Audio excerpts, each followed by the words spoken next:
नीलांचल हवेली शहर के सबसे पुराने और सुनसान हिस्से में स्थित थी। वह आलीशान बंगला बरसों से खाली पड़ा था।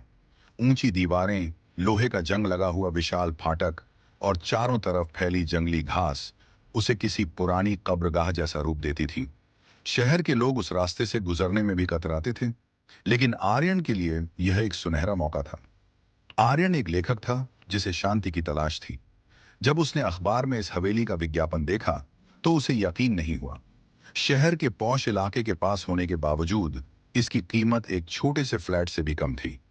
आर्यन ने बिना वक्त गंवाए ब्रोकर खन्ना से मुलाकात की। खन्ना की आंखों में एक अजीब सी घबराहट थी। उसने बार बार आर्यन से पूछा, क्या आप वाकई यहीं रहना चाहते हैं? यहाँ की हवा में कुछ भारीपन है। आर्यन हंस पड़ा। मुझे भूतों में यकीन नहीं है खन्ना जी। मुझे बस इस सस्ते दाम और शांति से मतलब है। रजिस्ट्री के कागजात पर दस्तखत होते ही खन्ना ऐसे गायब हुआ जैसे उसे किसी कैद से रिहाई मिल गई। जिस दिन आर्यन हवेली में रहने आया, सूरज डूबने को था। आसमान का रंग गहरा सिंदूरी हो गया था। जैसे ही उसने मुख्य द्वार का ताला खोला, एक भारी चरमराहट की आवाज गूंजी। अंदर का मंजर डरावना था। झूमरों पर धूल की मोटी परत थी और हवा में सड़न जैसी गंध थी। आर्यन ने सामान रखा और थक कर सोफे पर ही सो गया। रात के ठीक 2 बजे उसकी नींद खुली। उसे महसूस हुआ कि रसोई में कोई बर्तन गिरा है। छन छन की आवाज सन्नाटे को चीर रही थी। आर्यन उठकर वहां गया, लेकिन वहां सब कुछ सामान्य था। जैसे ही वह मुड़ा, उसने देखा कि डाइनिंग टेबल पर एक ताजी कटी हुई सेब की फांक रखी थी, जबकि घर में कोई दूसरा इंसान नहीं था। उसके माथे पर पसीना आ गया। उसने सोचा, शायद वह भ्रम में है। अगले कुछ दिन और भी भयानक थे।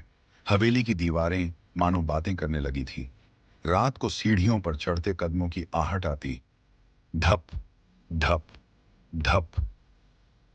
जब आर्यन ऊपर जाकर देखता तो वहां कोई नहीं होता। एक रात जब वह अपने कमरे में सो रहा था, उसे लगा कि कोई उसके बिस्तर के पास खड़ा उसे देख रहा है। उसने डरते हुए आंखें खोली। अंधेरे में एक परछाई खड़ी थी, जिसकी आंखें अंगारों की तरह दहक रही थी।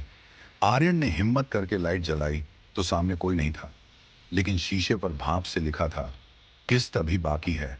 आर्यन का खून जम गया। उसने तहखाने की तरफ जाने वाले दरवाजे को देखा, जो हमेशा बंद रहता था। उस रात उस दरवाजे से किसी के सिसकने की आवाजें आ रही थी। वो समझ गया कि यह घर सस्ता क्यों था। इस घर के पिछले मालिक ने अपनी पूरी संपत्ति और परिवार को एक तांत्रिक अनुष्ठान में गंवा दिया था। वह मरा नहीं था, बल्कि वह इसी घर की दीवारों में कहीं कैद था, जिसे कीमत चाहिए थी। जैसे ही आर्यन ने भागने की कोशिश की, हवेली के सारे दरवाजे और खिड़कियां अपने आप बंद हो गई। दीवारों से काला खून रिसने लगा और फर्श दलदल की तरह नरम हो गया। उस जली हुई परछाई ने उसे दबोच लिया।